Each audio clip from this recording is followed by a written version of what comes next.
This is the Fair Weather Podcast. It's your boy 2K Suave. We're back, season 2. Y'all thought we was gone, but we came back. My boy A-Rod is here. We got a special guest, our biggest fan. I think we reference him in every single episode. It was only right that we kick off the new season with my boy Nick Wilke. My friend, please introduce yourself. I don't even get to introduce my show. No. A-Rod getting skipped.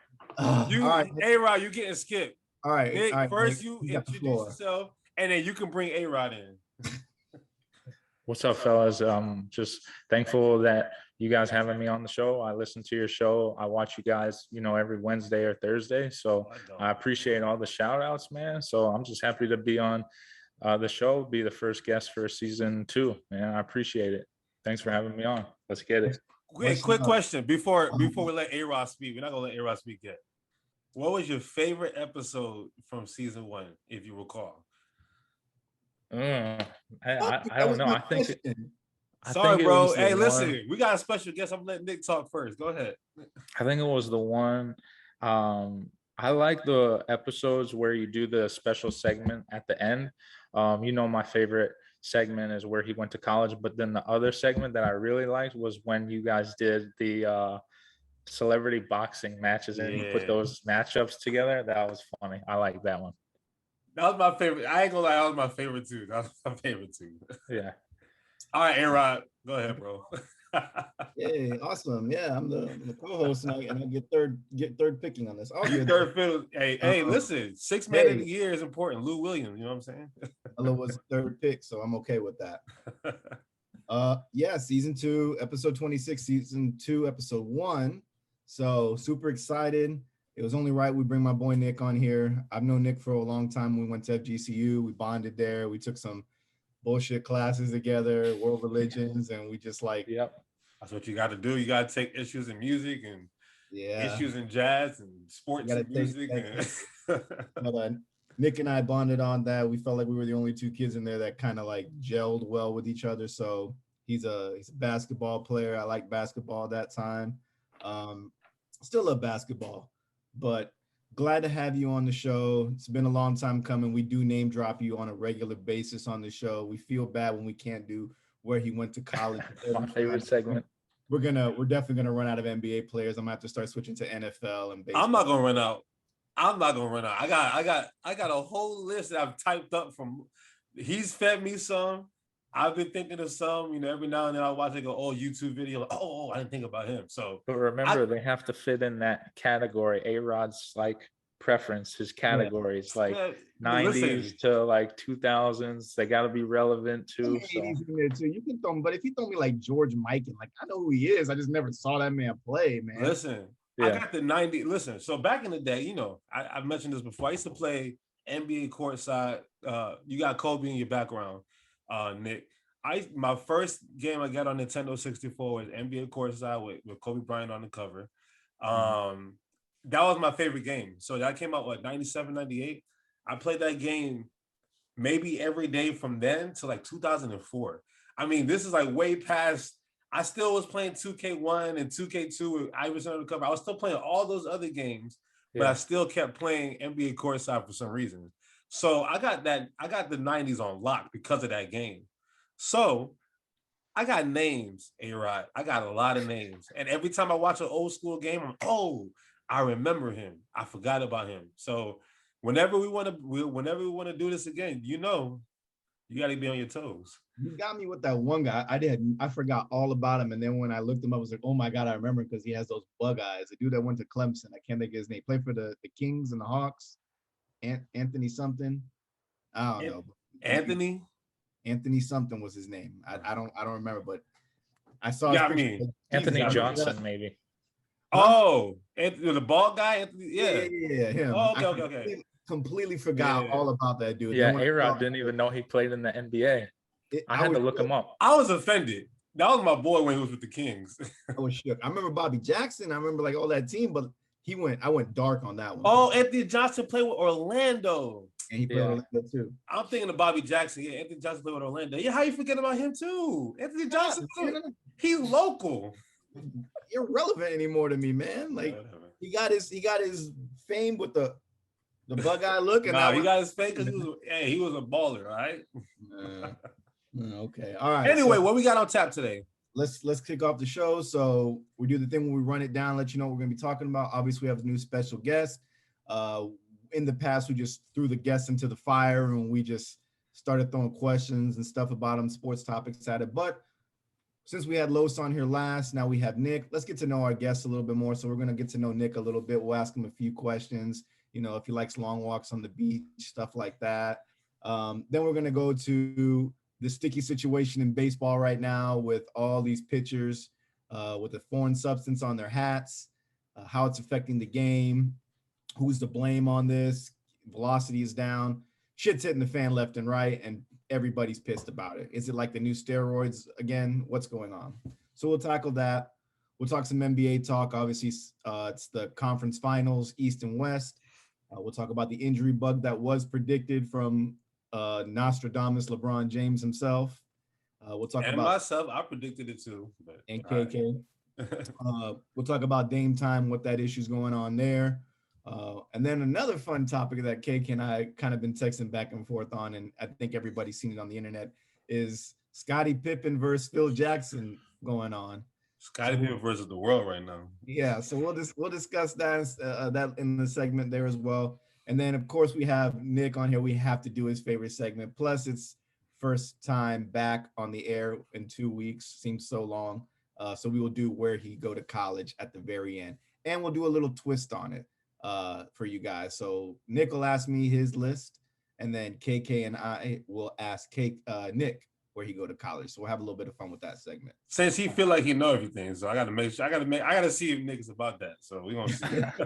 I know all mine from like playing 2K so much, so that's why. Hey, it helps. It helps. Yeah. All right, so let's kick it off. Let's get to know Nick a little bit. So, Nick, since I've known you, we've always bonded off the sports, you know, in school and things like that. But the one question I always had, I appreciate that you're a Yankee fan. I appreciate that hat that you're wearing right now. We're doing work on Ohtani. Sorry, Nick Cullen. Fuck the Angels. But the one thing that's always run through my head when I see your posts, even when we used to talk sports, is you got to explain your fandom to me because it's all over the place. You're a Yankee fan. Yeah. You live in South Florida, so you're definitely a Heat fan. And you're a Green Bay Packers fan. So you're like all over the globe on this. Yeah. I don't know where your allegiance lies with hockey, if you're a hockey fan or whatnot. But yeah, explain your fandom and tell everybody like what your teams are that you root for. Gotcha. Yeah. I know I get the question a lot. You know, teams are Heat, Yankees, and the Packers. The Heat is basically my team because I grew up in South Florida. I always got a lot of Heat gear from my mom and dad. I love the colors, the black, red, and white.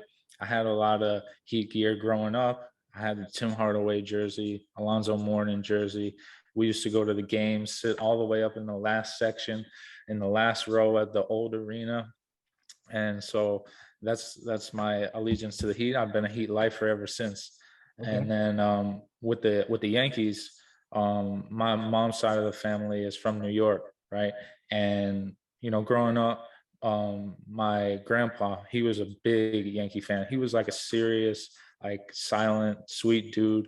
And, you know, I didn't have anything to talk to him about really, but I just knew he was a Yankee fan. So whenever he would come over to our house, he would be like, hey, turn on the Yankee game. And this was like mid 90s, late 90s, early 2000s when they were winning everything. Mm-hmm. So I started watching, and that's really, you know, how I got, you know, to talk with my grandpas over the Yankees, and, you know, they were winning everything too. So I've been a Yankee fan ever since that. And then with the Packers, my dad's side of the family is, you know, from there. My dad moved down here from Janesville, Wisconsin when he was like 18. But I still have 5 uncles from Wisconsin, and I've been getting a lot of Packer gear. My grandma, she sent me a cheese head when I was like 7 years old, and then pretty much the first game I ever watched of the Packers was the '96 Super Bowl when they beat the Patriots. And, I watched the Packers ever since then. Favre, he was exciting. And then we transitioned to Aaron Rodgers, the best. So it's been, I've been a cheesehead ever since then. So that's basically the explanation of my fandom. It comes from, family, down to me. And then, if I have kids, I'll pass it on to my kids too. So that's dope. I think that's how like a lot of fandom start anyways, because mine basically started from my cousin. My cousin was from New York, so like he was a Yankee fan, and we lived in the Bronx. We should have been Giants fans, but he was a Jets fan, so Jets got onto me, the Knicks, of course. So all of that got passed on to me as a young age, and I was rooting for that. So it's cool to see how you took it from mom's side, dad's side, and you said, "Yo, basketball, I'm doing this for me. I'm putting on the city here." That's funny because, like, for me, none of mine came from nobody. Mine was all. So, I've never lived in Philly a day in my life. My sister used to live in Philly for a little bit, but I lived in Detroit, and I hated Detroit. Everything about Detroit. The only thing I liked about Detroit was family.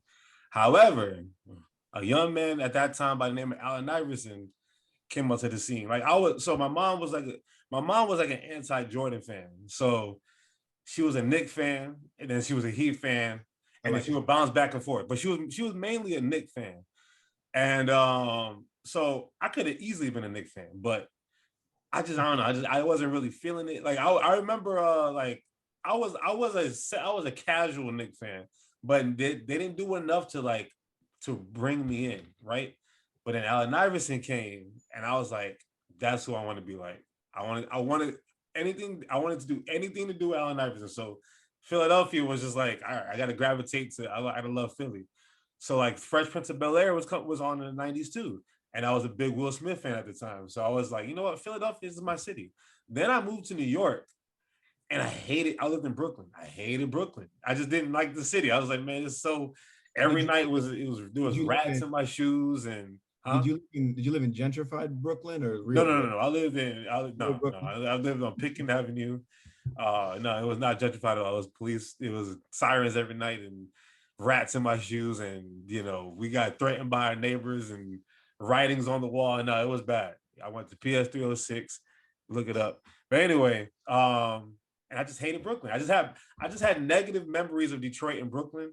And I needed a city that reminded me of that, but I didn't have to live there. And it was Philly, and it was Allen Iverson, it was Will Smith, and it was Donovan McNabb, and then it was Terrell Owens, and then just naturally I just became a Sixers fan, the Eagles fan, and then a Phillies fan.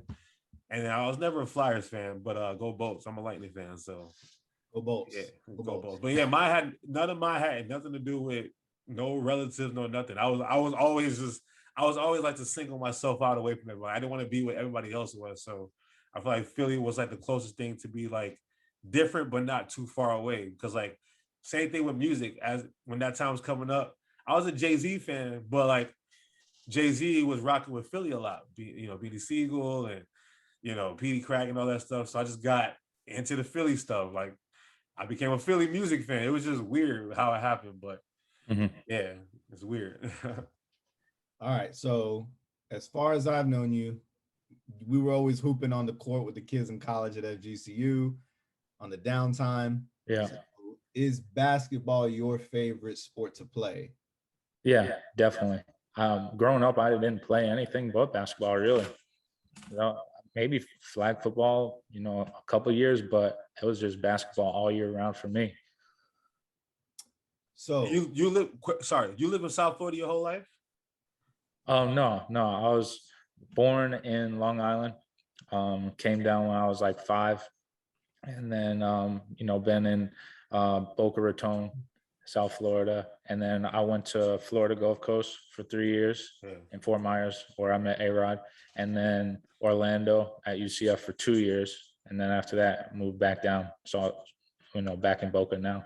They play basketball down there? Yeah, they do.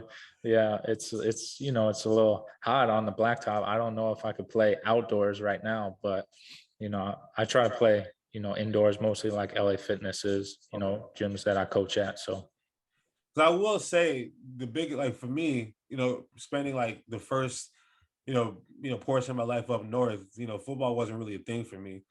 I was, it was just basketball, basketball, basketball. So, but when I moved to Florida, I felt like everyone around me was just football, football, football.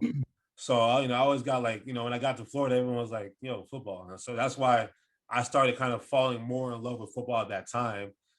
So especially like in South Florida, I thought it was all football and that was it. Yeah, we got some hoopers down here. In Boca, outside courts. A lot of people just go to LA Fitness to hoop. I don't like, going to LA Fitness to hoop. The court's a little, small there. But yeah, still, trying to play, whenever I get a chance. That's dope. So, of those sports that you said that your fandom base is from, what's your most favorite one to watch if you got to pick? Yeah, still basketball. Still basketball. Basketball for sure. I still, try to learn, from basketball, watching, different offensive sets, different offensive plays. When I see NBA, when I see college, just try to, learn from, what I'm watching, try to incorporate into, when I'm coaching, so, I know it's, NBA, but, you can still learn from watching, college and then NBA too. So I'll watch any level, high school, college, NBA. You're a basketball here like myself. Yeah, for sure. For sure.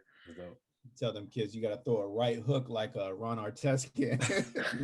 nah, don't promote that. No. So I had to chop it up with you a little bit today in the DMs. Crazy, we still have the same numbers since when we went to college. Ain't shit changed but the numbers in our bank account. I love to say same shit. But I had to ask you because I thought, just from looking at your social media and things that you post, I always thought that you were a writer for a magazine, but you informed me you used to write for Slam magazine. Yes, sir. Used to cover the Orlando Magic and when the Big Three were in Miami. So you're doing something else now. We won't discuss that. That's your job. That's where the money plays. Everybody chases the money. So let's pick your brain on this topic because it's kind of interesting, and I'm sure you really enjoy doing that for the time. So what made you get into sports writing? Yeah, I mean, with the writing thing, when I was in high school, 12th grade, I got into writing, got into, journalism, but I always wanted to, write about sports because that was something that I was interested in. And then, my teacher was like, hey, you really got, you really can express yourself through words. And, that was something I didn't know what I was going to major in when I got to college. So, that's something that I started pursuing. That was something that interested me and I was good at it too. So. But your love for the sport is still there. You decided to take on youth coaching you did for youth basketball team. So what made you want to get into that? And if the opportunity was there, would you want to take it to like the next level and coaching like a step above as opposed to coaching like kids or younger people, like where more talent is, I would say? Would you want to pursue that if that was offered to you? And would you put me on your staff? Because your boy can coach now. Yeah, if I was a head coach, yeah. But when I graduated from UCF and then I moved back to Boca, my dad, he runs a travel program down in South Florida. It's called South Florida Storm. It's a travel basketball program that, he built. And then he was like, yo, I need someone, to help, coach one of my teams and then also assist me. So, I started, coaching, I think it was like the seventh grade squad with him, seventh and eighth grade squad with him. And then, that's really how I got into coaching. I always, had love for the game of basketball. I still do, but, I just couldn't play it competitively anymore. I wasn't good enough to, make the teams at, Florida Gulf Coast or UCF. I would play intramurals and stuff, but, I still wanted to be involved in the game of basketball. So, I just, felt it, it was a good opportunity for me to pass on the information that I learned from basketball, pass it on to the younger generation growing up. So that was, really how I got into it, from my dad bringing me onto the staff. Awesome. So yeah, I mean, there's your story of Nick Wilke. I mean, look at that. The Like famous if you like long the most mentioned name on the Fair Weather podcast. Now y'all know, y'all get a little snippet into his life. But now we gonna bring him in. We're gonna get some sports talk from him. So what we got for him, A-Rod? Yeah, man. So just feel free to throw your opinion out there on everything. We're gonna talk sports. Mhm. I'm sure everybody's got opinion on everything, so that's why you're here. We want to have fun. You're the designated uh, guest of the hour, so Yeah, I appreciate it. All the time you shout me out, man. I take note of it. Every time you guys shout me out of it, it brings a smile to my face. So Hey, I but appreciate that. listen, man, you got to come with it. Like we give it. A-Rod likes to give hot takes. I don't know where half this shit come from. Me, I'm a logic. So we're gonna see what you got. You know what I'm saying? I'm just a All real right. when it comes No. to You missed the hot. You Max Kellerman, man. That's what you are. don't compare me to Max. You Max Unless it's about Kellerman. That's boxing. what you are. Unless it's about boxing, don't compare me to Max. Right? Don't compare me to Max. All right, so sticky situation in baseball. A lot of players are being tested for now a sticky substance after they get off the mound. And the MLB had their first case of somebody with a foreign substance. It was in the glove, and that's in Mr. Hector Santiago, journeyman pitcher, pitched with like 5 or 6 different teams, notably the White Sox, Angels, Mets, and I think now with the Mariners. So he's getting a 10-game suspension that he's appealing for this foreign substance. Also, velocity of pitchers such as like Garrett Cole, who's obviously being targeted a lot lately. People are getting hits off of him when he was pretty much an automatic K when you went up to bat.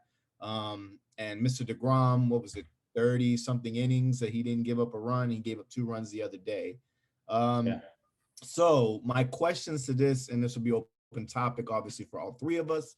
How long is this going to go on for? Are they going to be checking these foreign substances on the hats, gloves, everywhere on these pitchers? Because everyone's saying, oh, I got the rosin bag. I'm throwing it around, trying to get feeling from that. But obviously, everybody's different. Our sweat glands are different. People are going to sweat profusely. Some people don't sweat. How long is the baseball going to take this and keep going on with it? Well, I'm gonna answer this. I'm gonna actually real quick. A-Rod, you are like the biggest baseball fan that I know. So I'm flipping this back to you. First of all, how annoyed are you with all of this? And then second of all, answer your question. And then we're gonna piggyback off of you. Because I know. Listen, yeah, I watch baseball obviously, but you are a baseball, you know what I mean, aficionado. So I want to hear what you think about this whole thing. So you basically just pulled the reverse card out the Uno deck and hit me with it. Basically, the reverse came right back to you. The blue reverse came right back to you. All right. So the way I feel about it is baseball has been it's kind of like steroids in a way. It's like the steroids reintroduced, which I was going to bring that up as the next topic, but we can just jump into it. It's kind of like the steroids era introduced again, but now as opposed to these guys getting juiced, now they've got a foreign substance on their hat and their glove. And we see it all the time, man. There's always a spot on the guy's hat. He's always adjusting it. Baseball is just a very superstitious sport. You know, guys wear their hat sideways. They do like untuck their shirts when they win a game. They got to stare you down like Kimbrel with a L. Everybody has something that they do. And I think with pitchers, you know, you're out there, you're throwing it hard. The rosin bag there is for you to get feeling again. But pitchers have been doing this for a long time. And I feel like baseball is slowly becoming a crybaby sport.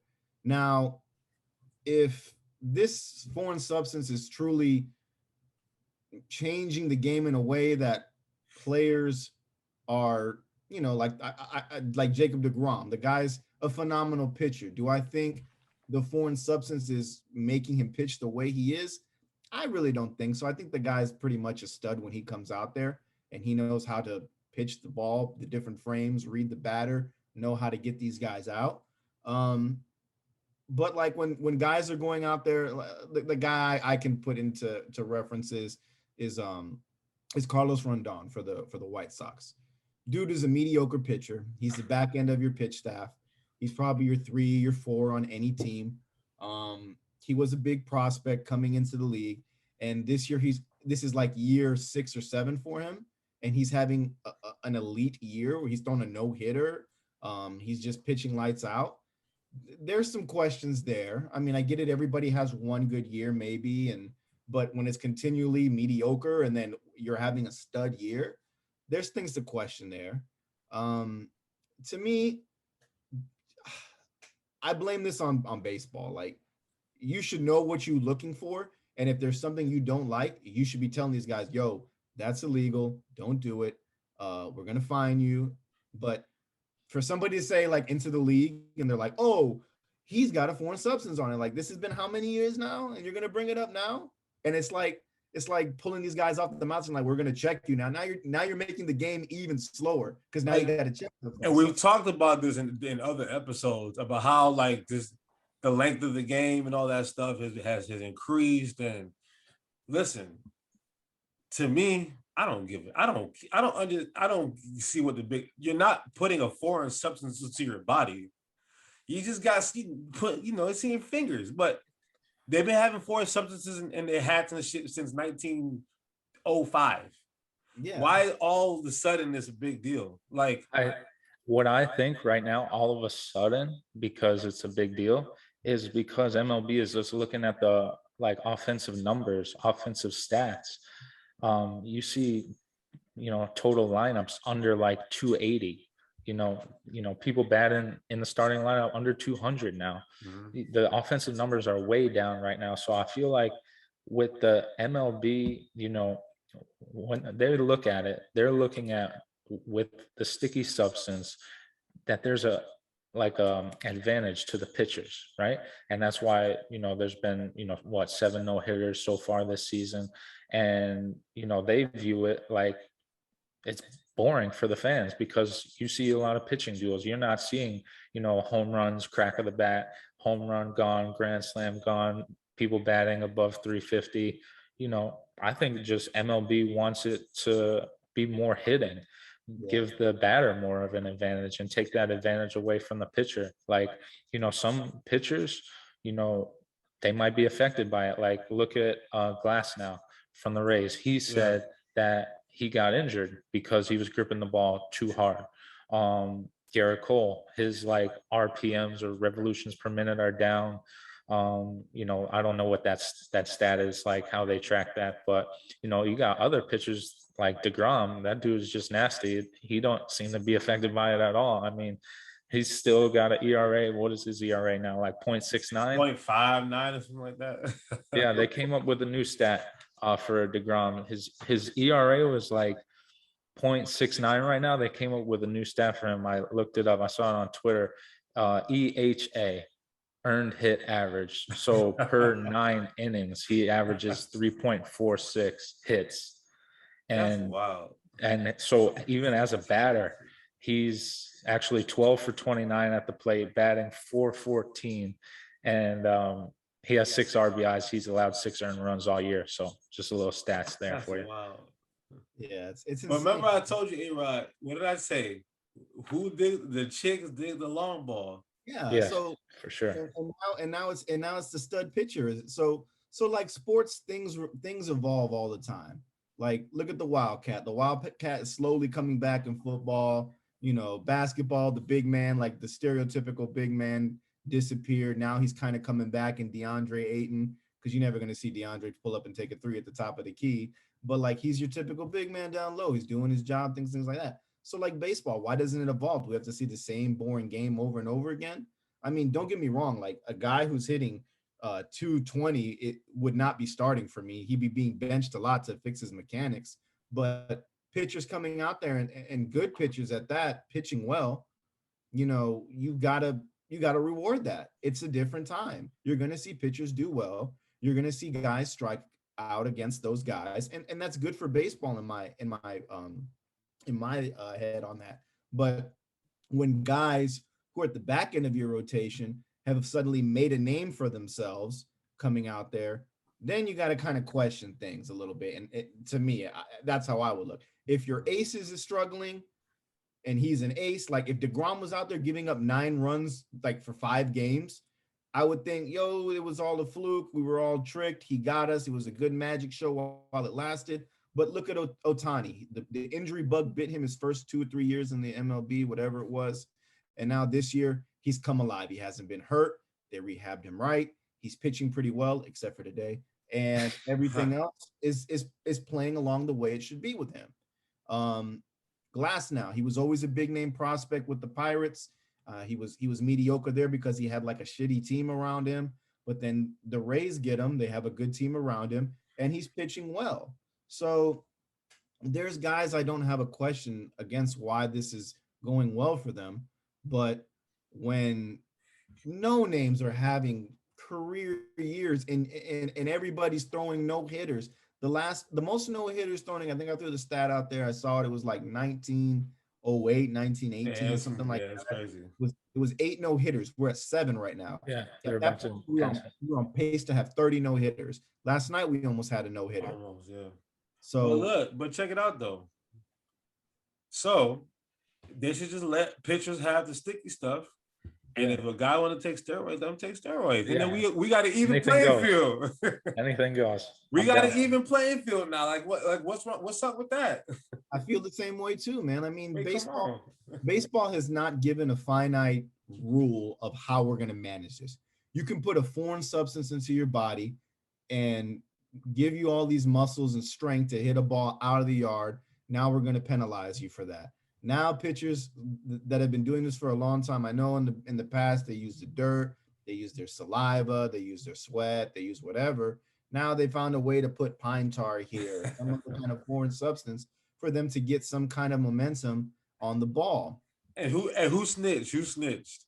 It was Mike Fiers who started the whole shit, with the Astros. So that dude won the World Series and said, "I'm a snitch." Snitch on everybody. I don't know who it was, but I thought it was Trevor Bauer who said something. I'm sure. I'm saying all in general for the Astros. Okay, the Astros were smooth sailing until Mike Fiers went on some podcast and was like, "Oh yeah, we were reading pitches." And MLB was like, "Your name is what, sir? Can you please repeat them?" Wait, hold on. The microphone's not high. It's not loud enough. Hold on. Let me. Trevor Bauer is Trevor Bauer is good for baseball because he's funny. He trash talks.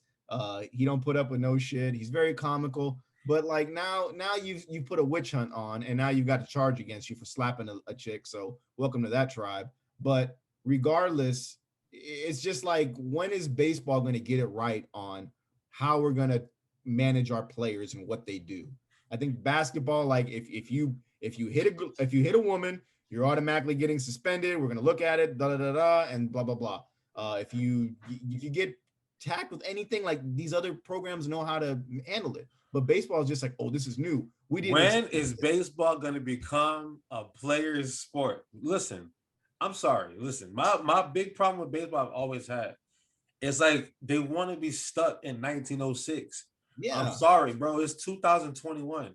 I'm trying to see bat flips. I'm trying to see pine tar. I'm trying to see jacked up dudes at the plate with cork bats, and I'm trying to see it all. Like, yo, let everything go, or not. But don't make a skeptical at the plate where like you got someone having to take his pants off because like, oh, you got pine tar on your belt, your hat, your glove. Like, bro, it's starting to become embarrassing. Like, I can imagine being like a manager of a team and having to and watch this shit like on the field. Like, I don't want to watch this as the owner of the Phillies or the GM or whatever. Like, this is like taken away from the game. It's become a laughing stock. You know what I mean? Like, they need to figure this shit out ASAP, because it's I'm tired of we come on this show and we talk about all the shit that's wrong with the MLB right now. What positive things do we talk about? No hitters are cool. I like no hitters. I like to see, look, Kyle Schwarber, right, for the Nationals. He's on my fantasy team. He hits home runs every night now. I love it. But I know they're gonna check him and they're gonna find that he took some weird over-the-counter substance from Japan, which was not really banned before, but now it's banned, and they're gonna suspend him for 60 games. Like, it's just always something with baseball. Since Balco and all this stuff, I'm just like, man, let them just enjoy themselves.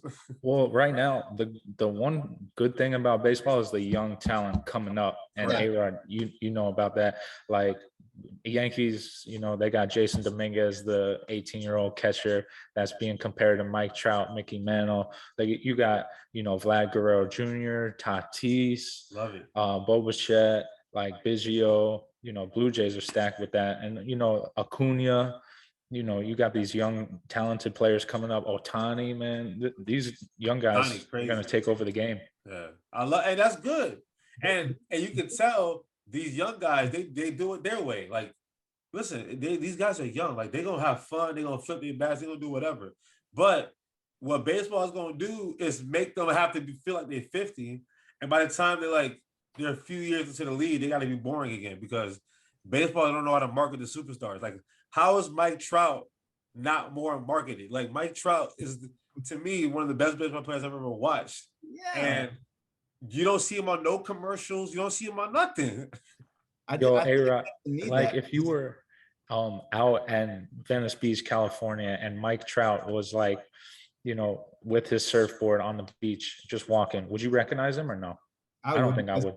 I would, because he looks like a freak of nature. He's just but you will look like, I think that's Mike Trout. Like, I don't know. Yeah, I don't think I would recognize him, to be honest. But being down south, you saw Jimmy Butler on the beach. Yeah, that's Jimmy Butler, right? Yeah, he stands out for sure. Exactly, he stands out. It's Jimmy Butler. He it's just, I don't know, man. I agree with what you're saying, KK. Like you have the best. Like, Ken Griffey Jr. was marketed a lot. Ken Griffey was in everything. He had his fingers dirty. But I think that's more on Mike Trout, that, hey, I want to be more marketable. When they throw some stupid contract at me that Mike Trout's getting paid for the next 10 years, I think I can just say, I'm going to have my kids. Who else got shoes in baseball? Anybody got shoes? Mike Trout does. Does he? I didn't even know that. I didn't even know that. He's the Nike baseball front man. Like, he's got his own line of shoes, the Trouts. He does. They're not selling like, they don't sell like Griffey's. Griffey's are marketable. Does Fernando Tatis got shoes? I don't know, but I know the top line for baseball shoe, like every year, like, they give you a LeBron, and then everybody else is below the LeBron. They give you whatever the NFL is, the Miracle, Cristiano Ronaldo. Mike Trout is like the new swingman. Like, they'll release some swingmans every now and then, but Mike Trout has it. Yeah, look it up. But think about it. In basketball, you got LeBron. Baseball though. But you got, I'm just saying, in basketball, you got LeBron. Then you got Kyrie. Then you got Paul George. And then you got Durant. Every good player got a shoe that you want to buy. But you can wear those like out. You can't wear baseball cleats out like a jackass. That's the difference. All they gotta do is take the cleats off, and it's a shoe. It ain't like that. For performance, like, kids are wearing Trouts. Like, that's the one that you want. But regardless, like when Nick, back to what Nick said, like, if I would have recognized Trout, I would, because I know what the guy looks like. He's like a cylinder with a head, basically. I don't know how he looks, but no, you're right. Just weird how his body is, but I could pick him out. Also, back to your point, baseball is in good hands with the young talent. Like, it's being put in a good place that you're seeing all these young guys leading a lot of stats right now, as opposed to the older players who still are good and still good to watch, but we're seeing a changing of the guard, and hopefully these guys can help dictate the way baseball is played down the line, because right now it's too long of a game. It's super boring. There's always some kind of soap opera drama. It's turning into wrestling for me. Like, one guy's doing good, and then all of a sudden, like, now he's the bad guy because this happened. So think about it. If a guy's playing too well, there's something wrong with him. Like, oh, we got to check him for something. He must have prime tar. He must have steroids. He must be using like Cialis or something. Like, there's always something when a player is playing too well in baseball. That's weird. Baseball there's only very few that can come in and do it day in and day out. There's like 5 names that really come into my head that come in day in and day out and produce the numbers every time. And it's a game of spurts. And it's a game of really doing your homework, because as a hitter, you got to know how the pitcher's going to pitch to you. And as a pitcher, you got to know how to get these guys out, hopefully on a strikeout. And there's different types of pitchers. There's fly ball pitchers, there's ground ball pitchers. There's all these different types of pitchers out there. So you got to know how to read these guys and get them out on stuff. So there's a lot behind it. Baseball is kind of like boxing, like the old man hasn't left. Like, there'll be old men with like a thing in their hat, like watching games. You're like, hey, it looks like Mickey Mantle. I saw Ted Williams play when I was 5, and this guy has the same swing. Like, no, bro, those guys are great, but they're dead, bro. Like, these are different players now. Yeah, you're gonna have fun. They're gonna have fun. They're gonna bat flip. They're gonna talk their shit. Let them be. Let them Yeah, be. let's sell Baseball some is tickets. beautiful. Baseball is beautiful by itself, by the swing or the last save of the game or the no hitter that's pitched. Appreciate that art, but let these kids go out there and have fun, man. And even at that, it evolves. It'll go back to a home run hitting game. That doesn't mean you crack down a whole lot on it. It just means you maybe test players, not every day, but random drug test every now and then. And not when they're doing good, because it's a game of spurts. If they did good the whole year and they've sucked in the past, maybe check the guy. But if he's a household name, like a I don't know, Mookie Betts, and he hits 310 last year, and this year he hits 350, I could expect that out of Mookie Betts. It's Mookie Betts, man. He's a great baseball player. Baseball's just got to put it in the rule book. This is how we're doing it. This is how we're handling it, and it's not there. It's all like wishy-washy. So baseball do better. That's all I can say about that. And my last question on baseball. This is for Nick. Who is your favorite MLB player of all time? Derek Jeter, for sure. Hey, listen, I'm not gonna lie. I'm not a Yankee fan by any means, but Derek Jeter, I love Derek Jeter. I have nothing. Out of all the Yankees that ever played in Yankee history, Derek Jeter is by far my favorite Yankee. So, and Mariano, I like Mariano a lot. So, yeah, for Man, sure. I like that answer. I'm getting to know you a little bit better, so I like that answer. Yeah, one of my favorite Jeter quotes was when they were asking him about like, what was better, you making it to the World Series and not winning, or you didn't even make it to the playoffs? He's like, they're both the same. What did you accomplish? You lost. You didn't win the whole thing. It's a failure. So that's really telling of his mindset, and I respect that a lot. That's a Kobe kind of quote right there. Yeah, exactly. That's a Kobe quote. It's that same mindset. Yeah, good. It's a good quote. It shows his passion for the game too. Let's shift gears. Let's talk a sport that you love. KK loves. I can watch it. I'm slowly getting back into it now that the Knicks are irrelevant. So let's talk some basketball. As predicted by two Nostradamuses, I'm going to say that now, Mr. LeBron James and our very own KK. Hey, it's 2K Diamonds, all right?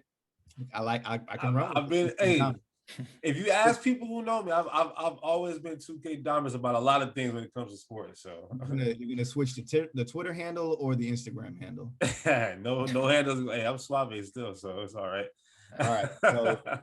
So we witnessed yesterday Giannis going down. The injury bug is happening. It's happened throughout the playoffs, the season. Rushing the game back too quick. LeBron, everyone was calling him a crybaby, but he predicted that this would happen, and you're seeing a lot of it happen. So we have two big players on each side, Trae Young, Giannis, and I mean Kawhi Leonard even too. Yeah, I was like, can we just run down all these players in the playoffs that have been affected by injury? Like, listen, it's not like injuries are not a part of sports, but this is kind of excessive now. Like, we got AD, Kawhi, Chris Paul had the shoulder thing. We got Trae Young, we got Giannis, we got Donovan Mitchell had a little knee injury. We had Jamal Murray. Mike Conley was out. Who else? Mike Conley. Mike Conley was out, and that was big. That was big for that series for him to be out a lot of those games. Yeah, Harden, James, Kyrie. I mean, this is a lot. I mean, we're not talking about the 12th man on the bench. We're talking about your number one, number two, or number three at the least. Your number three. That's a lot of significant injuries, and they say it's freak accidents, and it happens or whatever. But why hasn't it been this significant before? You know what I mean? Like, why is it like when you playing? Think about it. When you're a star player, right? On an average, you're a star player playing 38 minutes a game, right? So if you play 38 minutes a game, and I know it's people don't think that's a lot, but when you play a professional sport, it's a lot of a lot of energy that your body has to do in those 38 minutes, maybe 40 minutes. Kevin Durant was playing 48 minutes a game against Milwaukee. And you saw in Game 7, he just fills it out, right? The way I see it, like first of all, the season, and I know a lot of teams didn't make it all the way to what, November? Is that when the NBA season ended? October, November? When was it? When did the NBA finals end last year? It was like I think it October. was like, yeah, October, I think. And they started off around Christmas time. Like that is not normal. That is not normal. Okay. Like normally they're off by June 15th and they don't come back till about Halloween, right? Yeah. These that's a nice stretch to be like, to get your body right. You can see family, take the time for yourself. Exactly. Mentally and physically, that's a lot of time that your body needs These for an guys, 82 game grind. They went straight from the bubble of not seeing anybody, supposedly, and then going right back to the NBA with like a month rest. Right back with no, there was like no more like 2 days off, 3 days off anymore. It's every other day you're playing a game. And again, to the casual fan that doesn't really understand, it's a lot that goes on your body, especially 30, when you're 30, 31, 32, 33. Like it starts to add up. All these years of AAU basketball, high school, college, summer league, Olympic. I mean, it's a lot that you're putting on your body. Your knees can only take so much, so many miles. Your ankles can only take so many miles. All these soft tissue ligament, soft tissue injuries that keep happening. That's not a coincidence. That's a lack of getting your body prepared. That's lack of training camp, lack of just getting you. It's a lot. And I saw Shaq say, I think today or yesterday or something.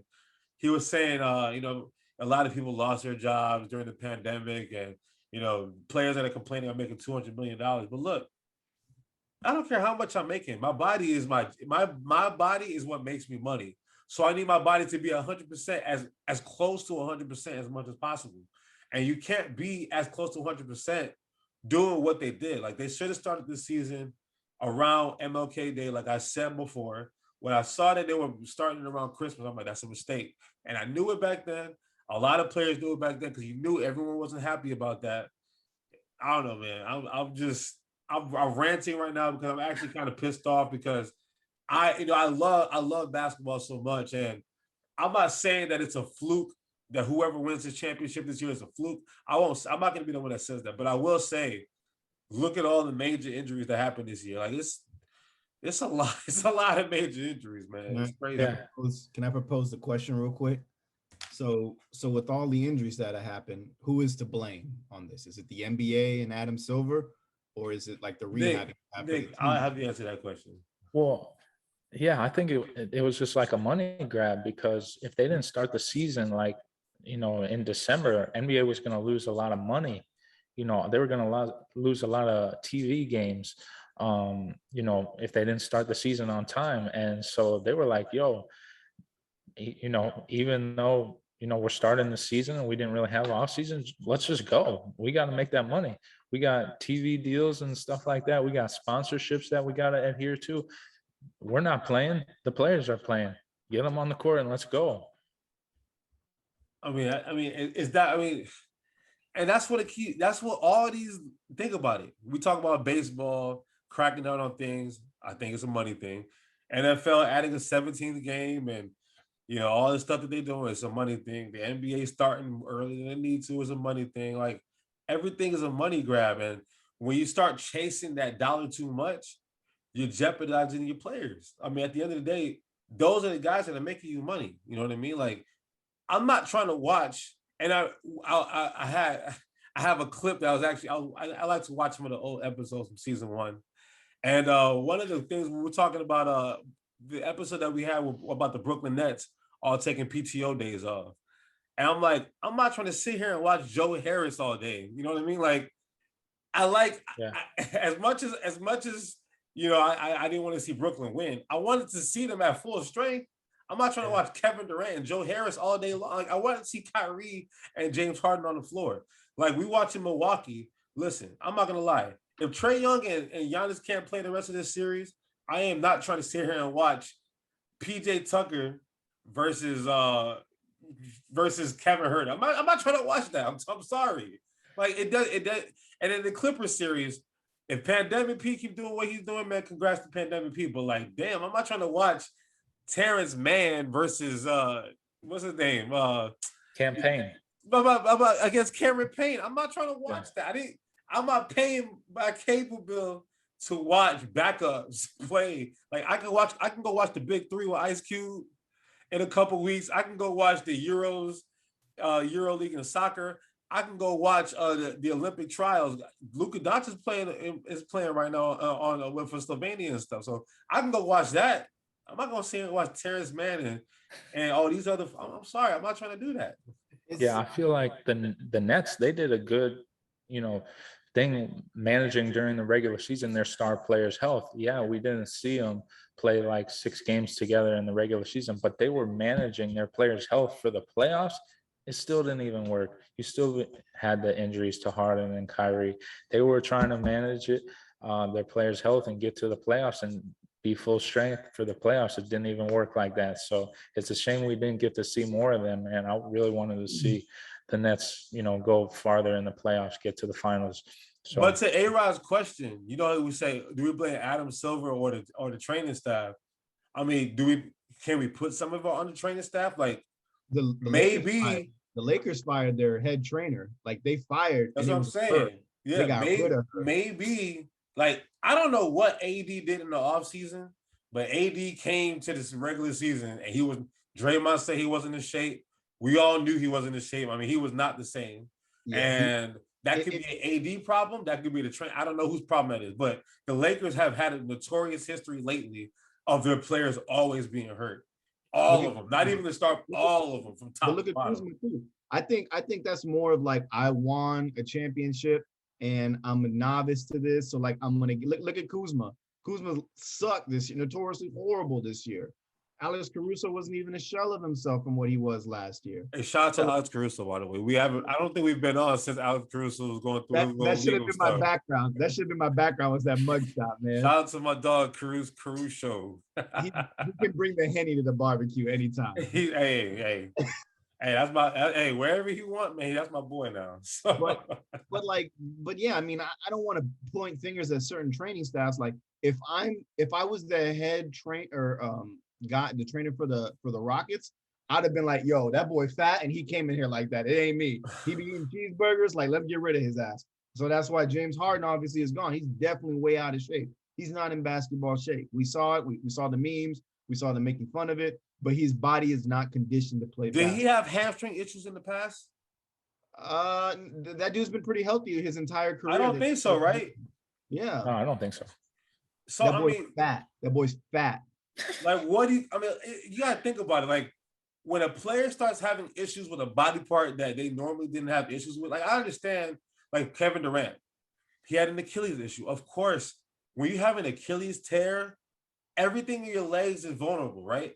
But I don't remember James Harden ever having anything to do with no hamstring issue. Like, I don't remember that personally. So I hate to bring baseball back into this, but this is kind of like going on the IR or IL in baseball. Some players really don't have these injuries, I think, and it's like a PTO day, like what the Nets were doing. Yeah, we can sit here and praise on their load management shit, but I'm sorry, James Harden is fat, out of basketball shape, I should say. I shouldn't call him fat. Never call anybody fat. He's out of basketball shape. Kyrie Irving is just a walking head case. I'm sorry. I know I want to wish the best for him. He's Muslim. I love that about him, all that, but he's just a walking head case. Nah, that's my boy. I like Kyrie. I respect his game. Don't get me wrong. As a person, he's just a walking head case. And KD is a crack addict of a basketball that just loves to play. Like, I guarantee you, when they took him out of the NBA Finals, when we saw his ligament in his leg literally jiggle, he was probably like, I can finish it. And we're like, no, there's money invested in you, bro. You're an asset. We need you. You're a $40 million man. Stop. Calm down. He's just a crack addict of a player that likes to play. And we get to see like the great show he's putting on. He's a great basketball player. But it makes me so happy that they're not in the finals. I'm not gonna trash them. Three grown ass men to beat a 36-year-old. That's what their plan was. I'm not going. But the 36-year-old, no, that's my boy. He didn't even make out the first round. Like I can't speak on that. But his body, to the point, his body was hurt too. From someone who pays. No, that was AD. That was AD's fault. Y'all think James Harden was eating cheeseburgers? What's his name? He went back to New Orleans. He was eating all that New Orleans food. Then he went to Chicago eating Chicago style pizza. Then he was in Cabo, probably eating Taco Tuesday every day. So I understand. But listen, all right, let's flip it. What about Kawhi? So we know Kawhi's had knee issues for a while now. You think that was a Clipper issue or an NBA issue? First off, Kawhi is a robot. So like there's probably some kind of mechanism in his body. It's just like, I need to break down now. And that's what's going on with Kawhi. Now, Kawhi, I think Kawhi is just an unfortunate injury that happened. I think that's just an unfortunate injury that's happened. And you've got a lot of money invested in Kawhi Leonard. And the saying that I'm going to come back, you want to handle this the right way. Well, let's see if that happens now. So I think my blame to this mostly is on the NBA because these guys get paid astronomical numbers to play. And now they're looked as like livestock in my way or like horses. Oh, I need this horse's, semen to produce the next best one. You can replace the semen. Sorry for this comparison. For a player like the semen from a thoroughbred is what you're going for. So you're paying for a thoroughbred, and if that thoroughbred can't play the game of basketball and he keeps hurting himself, you don't want him anymore. You're breaking down his career, a la I don't know, the insert great basketball player that ruined their career because they run them out there too quick. But you want to take your time with these guys, and it sucks that it happened, but it is what it is. All right, Nick, I got a question for you. What's up? So, you obviously a basketball fan like myself. So, you know that these kids from like the age of like 15, 16, they playing a lot of travel basketball at an early age now. So now there's a lot of money that's tied into AAU, and there was a documentary on Netflix I watched a couple years ago. They travel a lot. Like back in the day, you did your high school thing, you did a little bit of AAU, and that was it. Now, these kids are on TV, they got Instagram accounts, they got all this stuff, and they are constantly doing tournament from about 15, 16. So by the time they get to the league, they're 19, 20, 21, they already got a lot of miles on their body. Do you think all that stuff that they're doing at such an early age on such a young body, do you think that could have an effect on, because you think about it, look at these young guys now, like Derrick Rose, when he was young and his knees were already starting to go out. Kawhi just turned 30 and his knees are already done in his in his 20s, they were already done. So do you think a lot of this stuff had to do with that AAU circuit, or do you just think this is kind of just freak accident kind of thing? I mean, when they're young, these kids, they get out on the court without even stretching. They just go out doing windmills, doing tomahawk dunks. Like it's amazing to me because like when I go out on the court right now, I got to stretch for at least 30 minutes. You got to warm up. These young kids, they just want to play. They just want to hoop. As far as your question goes in regards to, having a lot of miles on it, I don't think really that. I know they play a lot when, they're in, high school and then AAU, but I don't think that's like a buildup. I think, just being in the NBA, the contact, they're getting the best training staffs. I mean, in the world. They have trainers, to keep them right. They do all the, soft tissue work. They get massages every day and stuff like that. So, I feel like, play as much as you can when you get the time to, that's how they get exposure when they're young. And it's only going to prepare you for the NBA, because the NBA is a grind, man. It's, 9 months total grind. That's true. I mean, that's what I think. So what do you think? I see it from both, because I remember back in the day, before the whole TV AAU stuff, I mean, people were still playing basketball, but they were playing in the streets, just playing basketball, you know what I mean? But I feel like when there's cameras on you and there's a lot of I don't know, maybe you feel like you got to do too much because people are watching. There's literally a scout everywhere you go. There's a coach from X and Y, Duke, Kansas, Kentucky, at the gym, everywhere you go. I mean, I feel like maybe you probably doing too much. You training too much.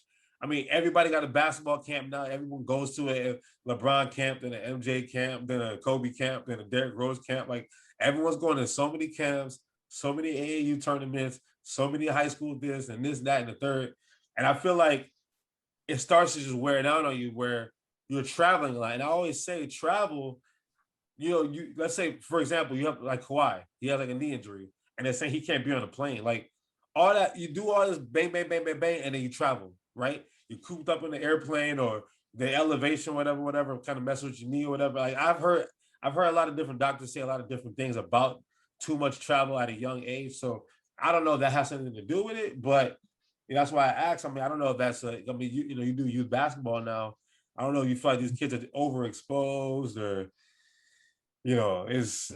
they travel too much. They're cooped up too much. They're not, the stretching thing is obviously a thing, but I don't know from your aspect. I don't know what you're seeing. Like, has anything changed in the last 20, 25 years?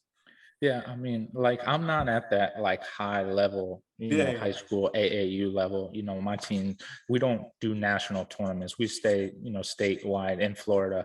So, sometimes it's a lot for me, traveling, on the road and stuff like that. I don't even know, how those other guys do it, flying all over the place, flying to different cities for tournaments, Las Vegas tournaments, flying to LA for tournaments and stuff like that. But that's what these coaches are, doing now so that they can, set these kids up to be exposed, try to get them into college, try to get them a scholarship. So, I mean, like Zion, I know he's a little overweight, but like, damn, he already has knee issues and leg issues. He's 22 years old, 21, 22 years old. Like, yeah, it's like, man, these kids are young already. Like, I can't imagine being a young kid and knowing I'm gonna have chronic knee issues for the rest of my life. Like, you usually get that at a certain age, like, oh, I'm getting old. But these kids are 20, 21, and they already have chronic knee issues. Like, there's got to be some kind of correlation where it's and then you translate that back to our original point with this whole conversation. When you rushing an NBA season, we're dealing with players that have been playing, that have a lot of miles on their body, a lot of travel, a lot of this, a lot of that, and I feel like there's something in the science that's there that's going to cause these kind of things. And, LeBron, he was talking about it. He obviously spends $1 million on his body a year. So he knows, he may not know, but he has people in his camp, trainers, coaches, people that he works out with a lot that knows these things. And I'm pretty sure they fed him this information where this is going to happen because these players' bodies are not ready. And for somebody who spends that much money on their body, I'm pretty sure he has a little insight into that kind of thing of what's going on because he predicted it and it happened. Yeah. Well, I always think of LeBron as the Wolverine, man. But now in his later, he's turning into like the Logan. Yeah, the older Wolverine. He's not Wolverine. That's my favorite X-Men. So I get exactly the reference. He's not Wolverine anymore. Like he's Logan. He stepped on back in the day. He stepped on somebody's ankle, he popped back up. Shake it off. You know what I mean? And he's back chasing down. Doing chase down blocks. Now he out 8 weeks. Like Solomon Hill, man. I blame him. Hey man, Solomon Hill's on my shit list, man. Hey, Solomon Hill ruined LeBron's 5th ring, so I'm pissed off. Solomon Hill, man. Solomon Hill he was with the Heat last year, though, so that's my guy. Oh man. All right, let's go to another NBA topic. It's getting very interesting what's going on in Portland. There's a lot of rumblings going on. Game time be coming to an end is the big thing. So obviously Dame, you heard him on the J. Cole record back in the days. You know why I'm here. I didn't come here to lose. I came here to win. That's been his momentum all the time, and it just seems like once again injuries are on theirs, never on their side as well. Always injuries with players there. Nurkic always hurt. Yeah, always somebody hurt. Yeah. But they decided after 9 years to move on from Terry Stotts, who's a great head coach. I don't really put the blame on him on this, but they decided to move on another route. And finally, we get to see Mr. Chauncey Billups hired. Now, is that the right hire for Portland to try and keep Dame there? Do you think that's a good fit for a Dame Lillard there? Somebody go. I'll let you go, Dick. I mean, with Dame Lillard, I think it's a good hire, to be honest. I mean, I think Dame Lillard, he say that he wanted J Kidd or no? He endorsed both J Kidd and Chauncey. Oh, okay. Yeah. So I mean, I like the Chauncey Billups hire. You know, he had coaching experience with the Clippers under Doc Rivers. So yeah, I think it's his turn. He's still with the Clippers now. Is he? He's still yeah, he's still on the bench with Ty Lue. Oh, okay. Okay. Yeah. And now he's gonna take over in Portland. So yeah, I like the hire. I mean, Terry Stotts was good. He was a good coach for 9 years. You know, he just didn't take him. I think he took him. He take him to the Western Conference Finals one year, but they lost to the Warriors. Yeah. But I mean, I guess it was just like they wanted to make a change. They wanted to switch it up. But you know, I do like the hire though. I don't know if they're gonna get along or anything like that. I don't know the history between them, but I think it's a good hire. You know, it's just they got to build some more around Dame. You know, what was their big man Nurkic? He was injured for a little while. Their other big man, I forget his name, Zach Collins. I think he was injured for a while. He got hurt again. He's always injured. Yeah, he's always injured. But I think what are they discussing? Like McCollum for Ben Simmons? Like I don't know, but they're just. I think they want to keep Dame Lillard. I think he's going to stay there. He's dedicated, and I think he's going to stay there. To be honest, I think let me take it here, Keiko, real quick. There's a lot of things that I like about this hire. One, Chauncey finally gets to stop being dicked over for an executive role or a scouting role, and he's actually given his chance. You know, man's past is his man's past. Whatever you did at Antoine Walker's house is your business. You were relieved of all of those things. It's done. The past is the past. Don't blame a man for that. I don't like Terry Stotts being fired, but I understand it. And just like NBA is evolving, the head coach is evolving. Get younger, get guys that are understanding the players, that aren't that old, that can see things that your players like. And what's Dame known for doing? Making great shots. What's Chauncey's nickname? Mr. Big Shot. Big Shot. He had an endorsement from Dame, so I think that helps play into the Dame likes him. I think now I feel like Portland is a good franchise to play for because they're pretty loyal to their players for a very long time. And I think when they force them out, especially their star ones, they kind of facilitate it in their favors in a way. And they also will listen to them. So I think they'll listen to Dame, what they can go and get, who they should move, things like that. I don't know if he wants to break up the tandem of him and McCollum. I think it's good when McCollum's healthy.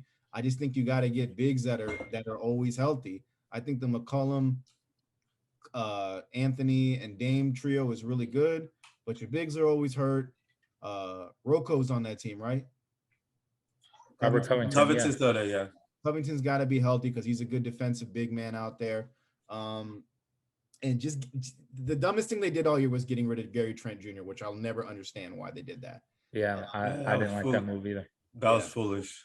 That was a great guy to have off of your bench. So hopefully we can get to see that guy become something good in Toronto. But you've got to get a bench. They don't have a bench. That was their biggest problem this year was the bench and the big. So hopefully Dame can talk them into getting the right pieces and they can get it going. And in my opinion, I think Dame does stay, but we can discuss probably some landing spots for him after KK gives us some insight. I mean, what's his contract? 50 mil a year, something like that?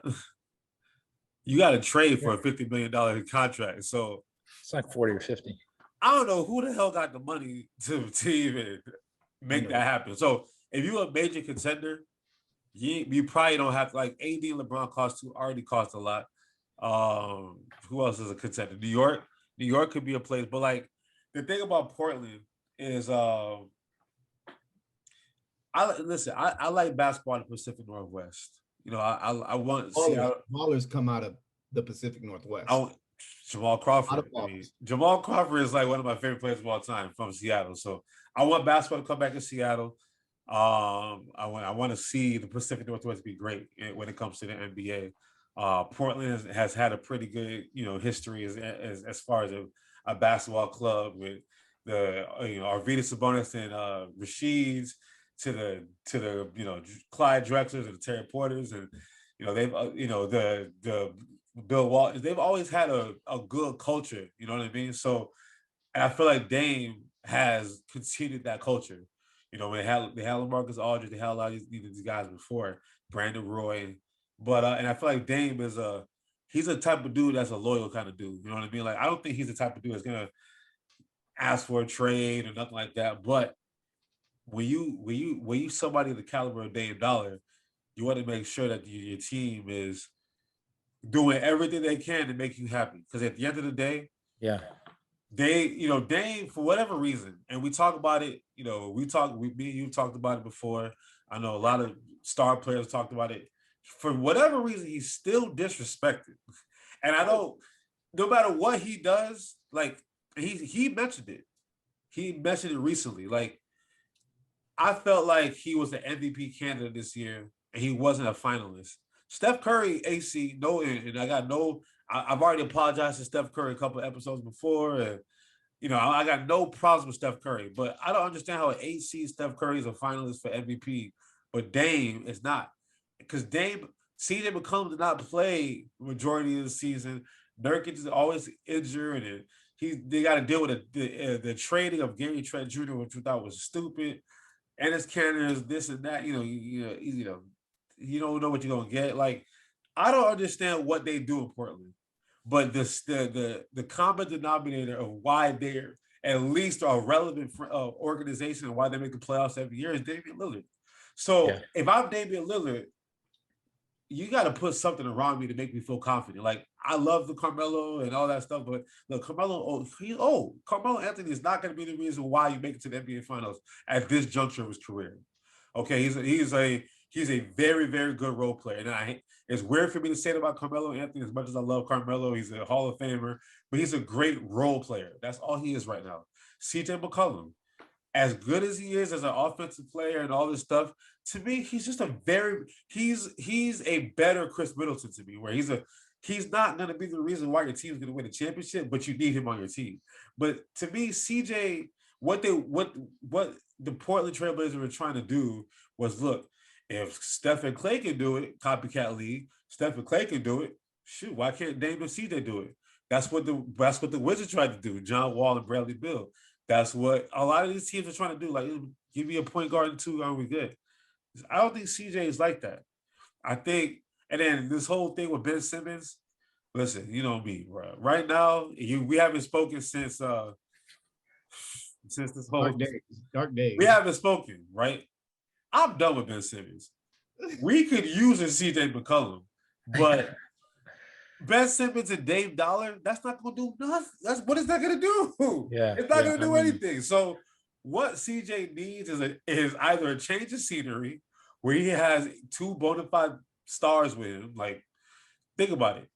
What we have in Brooklyn is what Dame needs. Dame needs him Dame can be Robin or Batman, whatever you want, but he needs to be part of a trio because Dame is too good for what Portland can provide. And then you bring it in the first-time coach. Now, it kind of worked with Steve Nash, but that's Kevin Durant.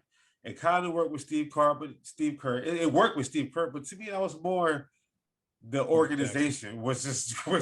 He took over from Mark Jackson what he had, and you got Steph, Clay, Draymond, and then you got KD after that, and their bench was amazing. But I felt like that was like a great organizational thing. But like, I don't know what Chachi's gonna bring to the court as far as a head coach. I love Chauncey as a player, Mr. Big Shot. I was a big Detroit, being from Detroit, I was a Detroit fan when they were playing for the finals back in 2004. And I'll always root for people who have played in Detroit or from the state of Michigan. I always root for people like that. But I don't think that's what Dame needs right now. I think Dame needs a change of scenery, honestly, because I know he's got that. With Kevin Garnett in Minnesota, he never wanted to leave, right? He was Minnesota, right? but they couldn't do enough for him to ever win a championship. And the moment he got to Boston, he won a championship. He needed a Ray Allen and a Paul Pierce. And a lot of these players, sometimes it's AD. He needed to get. He didn't necessarily hate New Orleans, but the moment he got to LA, he won a championship. Sometimes you get to a junction in your career where sometimes you just need to change the scenery. And nothing wrong with that. I don't think he's going to demand for it, but I think the organization needs to do him a favor. And look, what's going to happen is that next year we're going to make the playoffs again, and we're going to lose in the first round again. So we can't really do anything for you right now, Dave. You know, I don't know what's going on with Melo, but he's getting old. Nurkic can't stay healthy. Collins got hurt again. CJ, we don't know. Like it's a lot of uncertainty there. So the Portland needs to do him a favor and be like, look, I know you. We respect everything you do for us and blah blah blah, but you probably just need to go to a different team. We need to start rebuilding because, like, what I learned as a Sixers fan, we were in basketball purgatory every year, and what that means is every year you make the playoffs and you lose in the first round. You don't get a good draft pick because you're not bad enough to get a good draft pick, but you're not good enough to really be a contender. And then you have a fluke year where you make it to the second round, or a fluke year where you make it to the conference final. But we all know y'all ain't really built like that. So I think Portland needs to do him a favor and just tear it all down, let him go somewhere and go win. And I don't know, figure it out. If they gotta figure it out. If they're gonna keep Dame, basically short and simple, what you were getting at, KK, they need to build a roster around Dame to maximize Dame while he's legit in his prime, playing at an MVP level to make it to a championship, which is maybe the next 2 to 3 years. That's what they need to do. Why he still cares to do that? Because at the end of the day, you put your team on your back for so long and they can't do nothing for you. Mentally, it's like, bro, why am I still doing this? Like, why am I still giving you everything I got? And the best you could give me is trade Gary Trent for Norman Powell. That's the best you can do for me in the middle of the season is trade Gary Trent for Norman Powell. That's the best you can do for me. No, like, as you get to a point where, like, what are we doing here? Like, that makes, like, and I like Norman Powell. Norman Powell is not a bad basketball player, but you could tell there's a difference in energy. Like, people, see, it's all these, stat guys, these stat nerds that they look at stats too much and they look at analytics too much. Look at chemistry. Chemistry. Thank you. Like, all right, Nick, I wanted to ask you about this with Aaron Rodgers. Aaron Rodgers was pissed off that they got rid of Kumaro? Jay Kumaro, yeah. And they got rid of, and then he was pissed off that when you get rid of the quarterback's a quarterback's friend or somebody he vibes with or somebody he just really rocks with, and you get rid of him, and because analytically the other guy made more sense, you think analytically it makes more sense, but realistically, it messes up everything on the court. And again, I don't have no issues with Norman Powell. He thinks he's a good basketball player, but you could tell there's a difference when Gary Trent got into the game. If you a fan of the other team, I'm like, shit, Gary Trent's on the court. He made you change the way you approach the game, and it's just, I don't think a lot of these GMs and these analytic nerd people just get it. They just think numbers. Like Blake, let me pull Blake Snell from Game 6 of the World Series because it makes sense to do that. No, that's stupid. Like, and we're gonna have another conversation about analytics. I don't want to get to that. So as long as they still doing this analytical shit, they ain't gotta leave because it doesn't make sense. Okay, so around the horn real quick. Does Dame stay or does Dame go? I say he stays. Okay. He gonna stay because he wants to stay. He gonna stay because he got gonna stay. Again, like I said about Kevin Garnett. Kevin Garnett never said a peep. Okay, I say he stays too. He gonna stay. If Dame were to go, give me 3 teams you think he could land up. We're gonna do 2. 3's too easy. 2. All right, two. All right, 2. One East, one West. All right. Well, for me, I say the Heat, and then I want him to come to the Heat for sure. All right. Put your analyst hat on. What do y'all got to offer? Make it work financially and make it work for both sides. What do y'all got to offer for? Well, I mean, I'm not too good at like looking at all the numbers and the contract sizes and stuff like that. Dame, he's owed how many millions on his contract? He's 40 million per year. Yeah. But I say you can give up anybody but Bam, to be honest. But so you done with Jimmy? If we're gonna get Dame Lillard, hell yeah. So you think Dame and Bam will win you a championship? I think Jimmy and Dame would vibe well. Jimmy, Bam, and I think Jimmy and Dame, dead ass. I think Jimmy and Dame will be a perfect combo with Bam, because I feel like Dame needs dogs with him. Dame's from Oakland. He's too good of a player. He needs dogs, and I don't think outside of Melo, they ain't got no dogs to be in Portland. And Jimmy's a dog. Bam is a dog. He needs to have two. They don't even got to be all-star. He just needs dogs with him. That's all he needs. Right. So I just said the Heat because that's my team. I would love to see him. But then, Heat, and then my West Coast team would be Lakers. So okay. KK, go. Tell us why the Sixers need him. Philly, and LA. All right. Facilitate the trade for Philly right now. Listen, word on the street is that teams are interested in Ben Simmons. I don't know who, Minnesota. But Golden State, I heard. I don't care. Listen, I'll give up Minnesota. Ben Simmons and the next 15 draft picks so I can go get Dame. Because, listen, man, all Philly need, and I watched this series, I dissected it. All they needed Ben was to be a C player. He played like an F. They just need him to play like a C minus, and we'd be playing against a hobbled Giannis. We all know the Bucks don't know how to really play basketball. They're not a really good basketball team. They just know how to. They just have a lot of talent. But Budenholzer doesn't know how to coach, in my opinion. They don't know. They don't have any killing instincts on their team. They don't get it. All we needed was a Damian Lillard out instead of Ben. Shoot, I would have taken Draymond over Ben, anybody over Ben Simmons, right? And we would have been in the NBA Finals this year. So Ben Simmons, y'all can have Korkmaz. No, who is it? People actually want Ben Simmons. They might want Matisse. I don't want to give him. I like Matisse, but they might want Matisse. Tobias. What about Tobias? I'll give up to. Well, I won't give up Ben and Tobias. I'll give up Ben or Tobias. What about Maxey? They would want Max. They would definitely want Maxey. Yeah, he would have to be included in that deal. For Dame, I'll give up Ben and Maxey for Dame.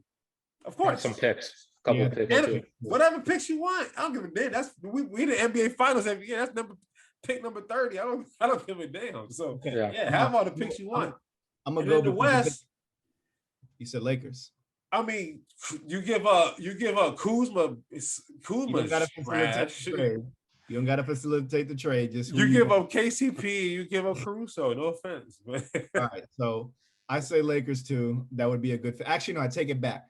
My West Coast team is anybody in California minus Sacramento. I could see Dame. The Clippers would be if the Clippers got a way to get Kawhi, Paul George, and Dame. That's a dynasty. That's a scary dynasty. I'd get rid of Paul George for Dame really quick. Obviously my team out east is going to be the Knicks, and the Knicks are kind of linked to him from what I see. I think everybody's got a linkage to him. If it was my trade package, I know KK and I talked about this earlier. We did. Whatever you can to get Dame. I wouldn't want to try. I would try and keep RJ Barrett if I could. But if he was a piece that needed to go, I would trade him. All right.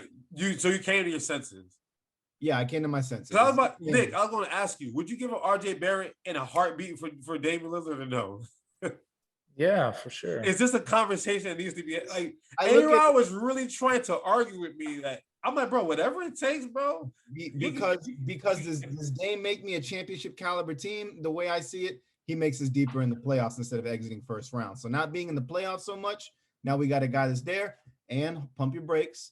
There's youth with the team, and the youth is gelling. I like that. But Dame is good glue to have on the team.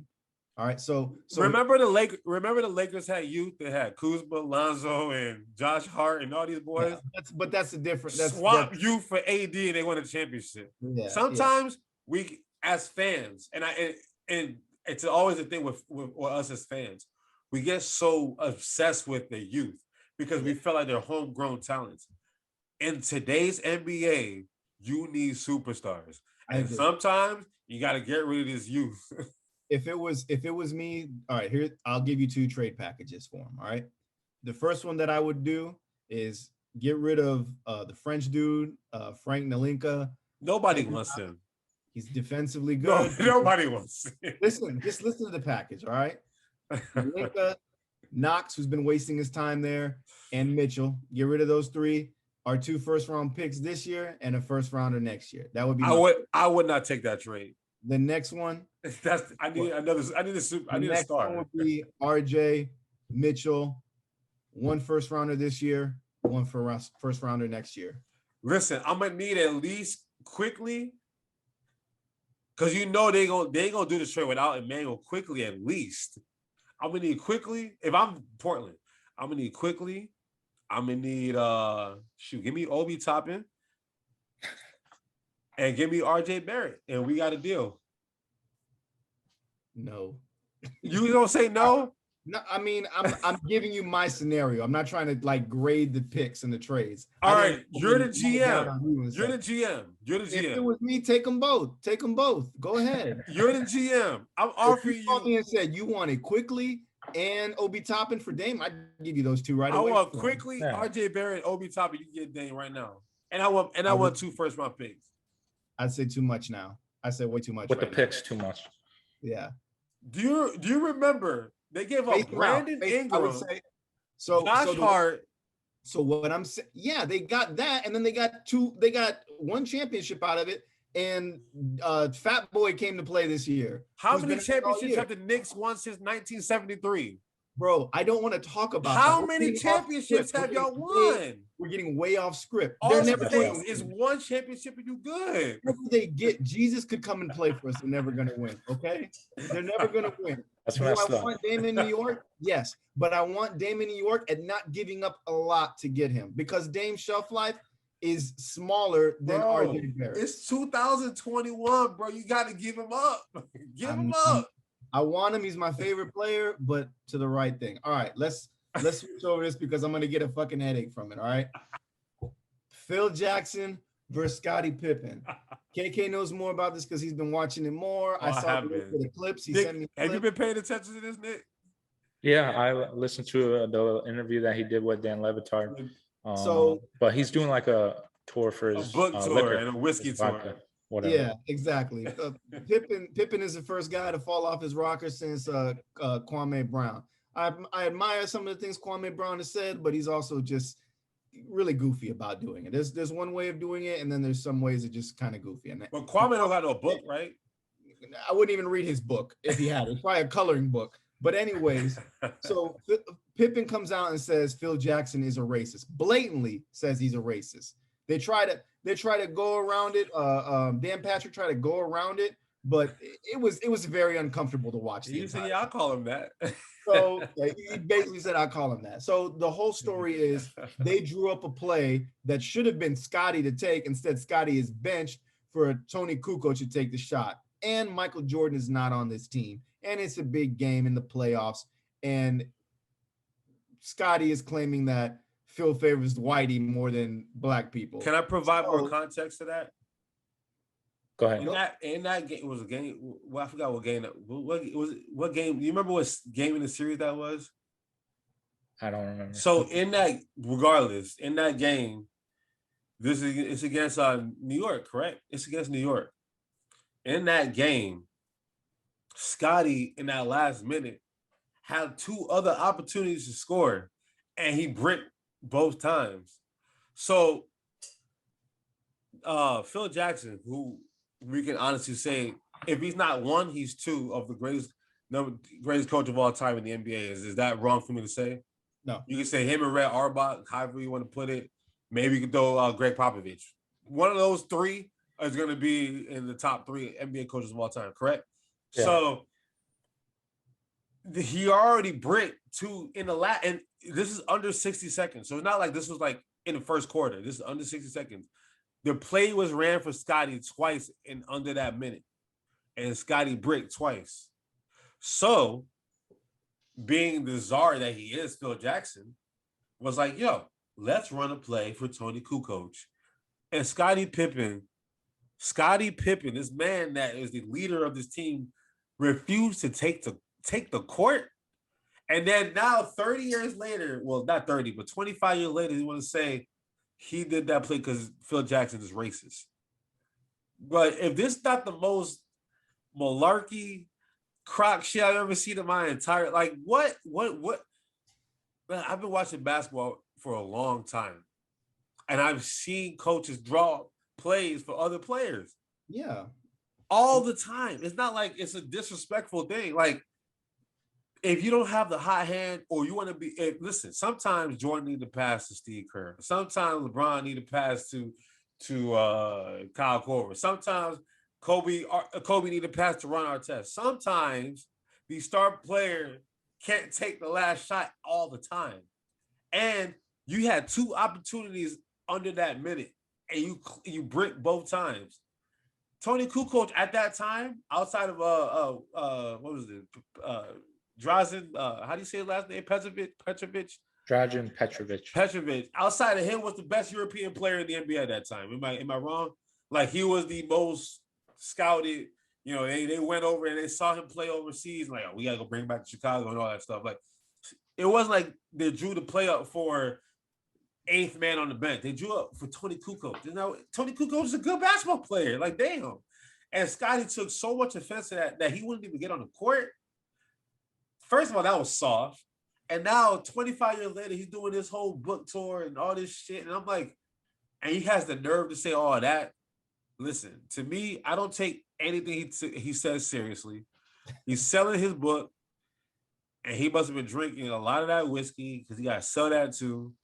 Because this, I mean, to me, it's a story, but it's not really a story, because I've never heard anyone call Phil Jackson racist. I know he had the whole posse thing with LeBron a couple years ago, and I took offense to that too. But I think he's just 70-year-old white guy. I mean, it's like, you know, sometimes you're out of touch. Sometimes you don't realize what you're saying. I'm not gonna call you a racist because of that. I mean, come on now. This dude, Phil Jackson, used to do like LSD and acid and hang out with all the brothers. You think he a racist? I'm sorry, bro. I don't see it, man. I don't see it.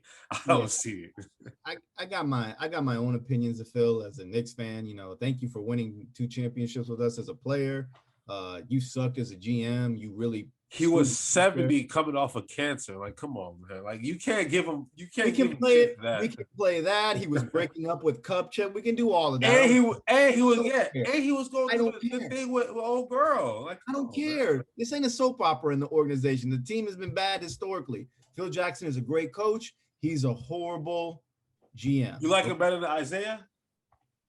Don't ever say that man around me again, please. All right. They've all sucked. Every GM has sucked. Leon Rose is doing a good job, and I'm like, anyways.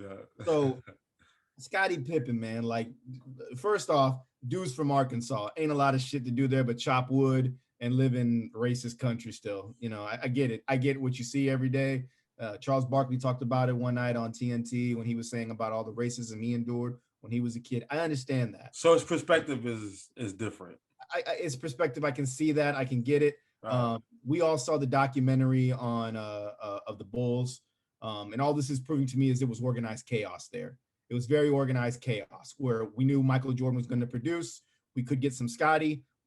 If Rodman was running at least 85, we're going to get what we need out of Rodman. That's all we need. So it's organized chaos. We all knew that they did not like Tony Kukoc. Like, even Jordan said, I didn't like the guy. Wasn't a fan of his. And now you're seeing Scottie saying he didn't like it.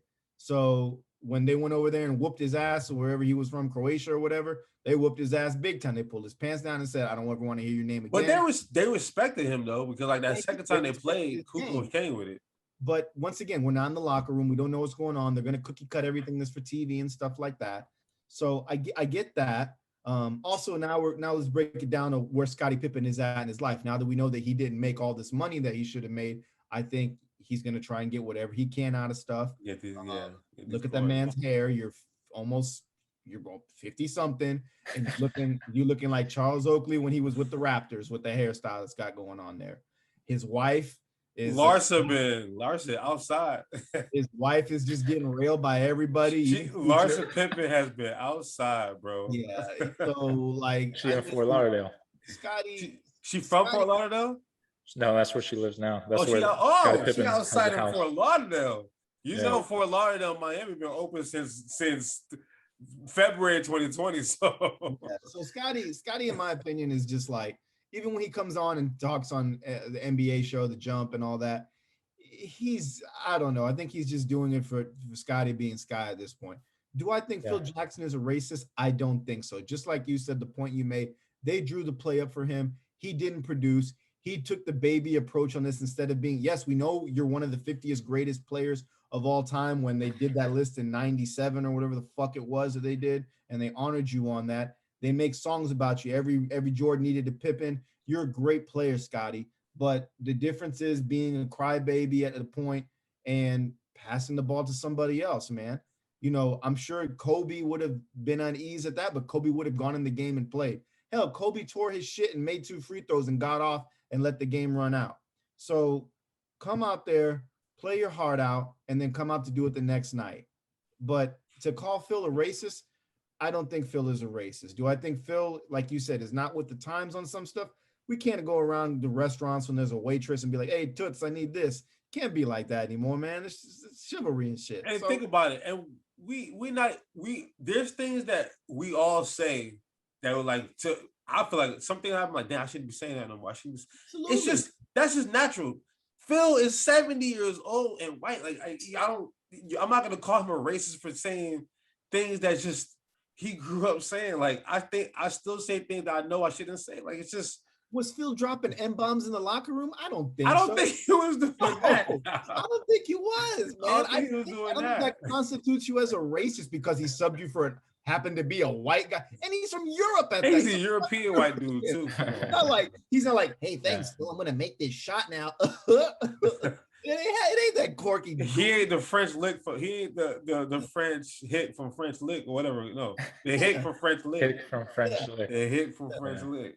But Nick, what you think about all this, man? No, I mean, it's just with Scottie, man. I just feel he's all over the place sometimes. Sometimes, like, he just says what's on his mind at times. You know, you hear him on The Jump. Sometimes he say, oh, LeBron is better than Jordan. The next week he say, no, LeBron can't eclipse Jordan. Jordan's the best of all time. Like, so he switches up sometimes. You know, so right now, like, he's, you know, drinking his whatever whiskey, promoting his whiskey, doing all these interviews, trying to, you know, get some. I don't know why he's still holding on to it 25 years later, you know. All I know is I'm buying that whiskey because obviously Scottie is drunk off of it, and that's what I want. I don't want. Listen, I ain't buying that. If he said off the wall stuff like that, I'm good, man. I'm not trying to. Nah, bro, I'm good, man. I don't need that in my life.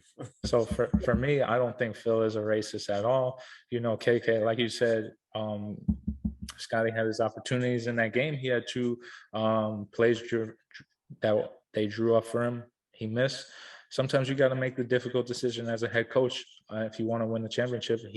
And it worked out. Like, he made the shot. Made the shot. Tony made the shot. And then, you know, after that, it was just, you know, crazy in the locker room after that. So I don't know if that's where it originated from, but, you know, Scottie, he's all over the place right now. I just think it's, you know, something that he's trying to, you know, get attention for his, you know, his liquor that he's selling. So think about it. If Tony wouldn't have made the shot, then this could be a conversation we'll have for 50 years, right? He made the shot. Like, damn. Yeah, they won. All it did was validate that Phil Jackson was a genius, not a racist. He's a genius. All right. I'm like, bro, what are y'all missing here? That Phil Jackson is a genius. So we're on the same page that it's fiction, not fact, that Phil Jackson is not a racist. I don't think Phil's a racist. I think Scottie's on that mild and that yak, like you said. You know, he's on he on that Shannon Sharp stuff. And then he just gotta chill, man. And Larson Pippen is outside. Those are all I took from this whole thing Larson's outside, Scotty's on that yacht, and Phil's a genius, man. That's all. Larsa on OnlyFans now. No way, you lying. No, I'm not lying. You go to her Insta, you'll see it. She like 50. No, she ain't that old, right? No, she's not 50 yet, but she's on OnlyFans. Is she still dating basketball players? I mean, little kids like Malik Beasley. I think that's over with. Ah. We'll see who it is next season. Beasley got like a ankle monitor, right? You hang out with Kardashians and date NBA players, it ain't gonna go well for you, man. I honestly though, I do feel bad for Scottie sometimes because I feel like he just gets a bad rap, but it's his fault half the time. Like it's his fault. So real quick, because like we're going way over time, but it's all good. It's episode 1, season 2. We can do what we want. It's our show. Fuck that. I don't care whatever you say. But I think like mentally Scottie is like not there, and I think this is an instance for the NBA possibly kind of like. The NBA didn't do it. It was Mark Cuban, but like, you know, Delonte West, the NBA should step in and be like, "Hey, is everything good, Scottie?" I know it's not that serious. I don't think it's that serious. I think it is though, bro, because like you have a divorce, they air all your shit out on ESPN on a documentary. That's true. You're doing book tours now. Yeah. You would think a guy like Scottie Pippen would be a marketable and person. With all that, then you got Jordan doing The Last Dance, and Jordan is shitting on the whole Chicago Bulls organization the whole time. With a cigar in his hand. And he's reminding everybody about the whole Scottie thing. You know, it brought it back to light. Because think about it. Before The Last Dance, it wasn't like the casual fan knew anything about that incident that happened. But Jordan brought it back to light, and now Scottie like, damn, I gotta deal with this shit again. So I mean, I could see some of that psychological thing going into it.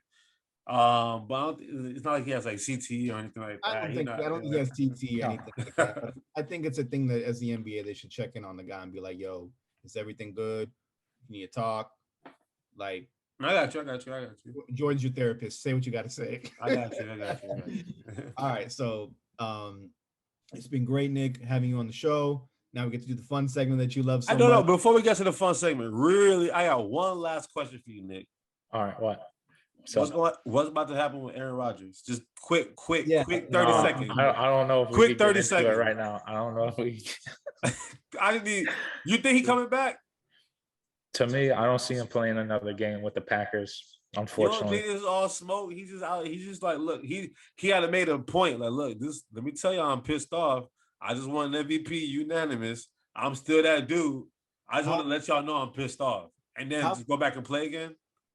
How funny would it be if like Aaron Rodgers and like Kumaro are like trying to dictate something? They're like, "Is it Kumaro you need? We'll get Kumaro." And Aaron Rodgers like, "Tell him you want to break the bank. Tell him you want to the fucking truck up right now."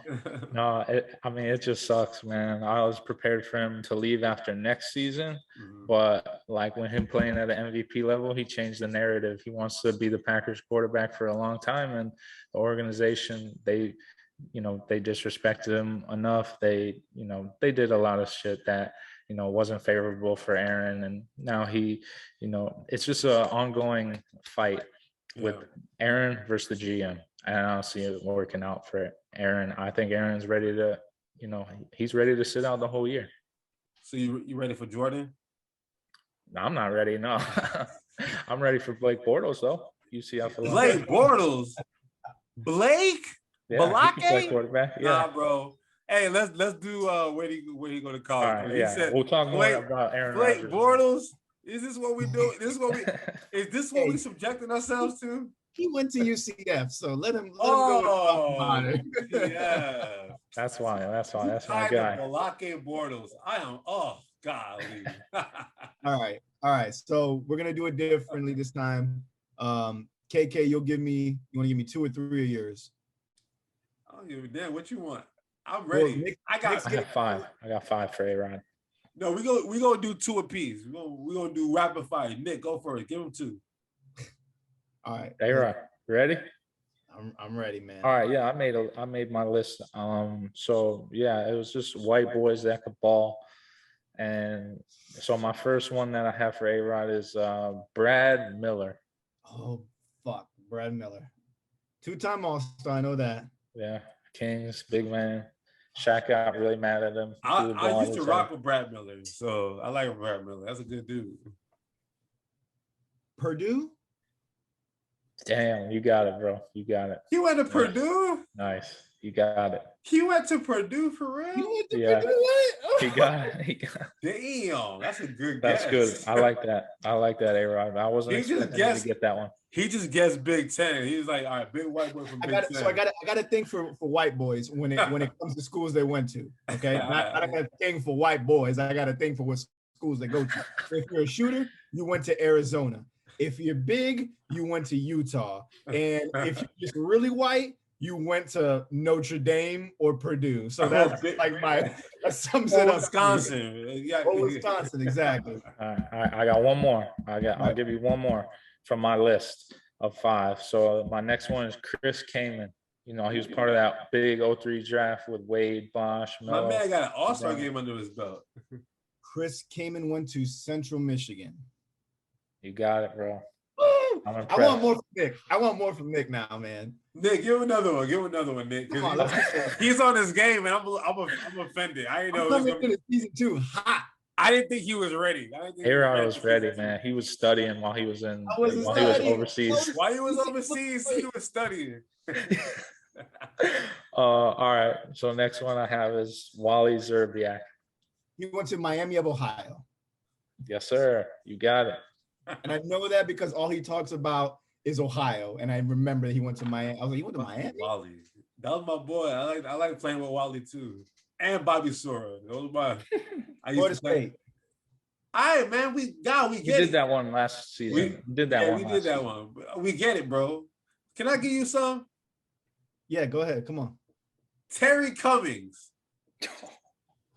Terry Cummings. I think I know. You know who he is too.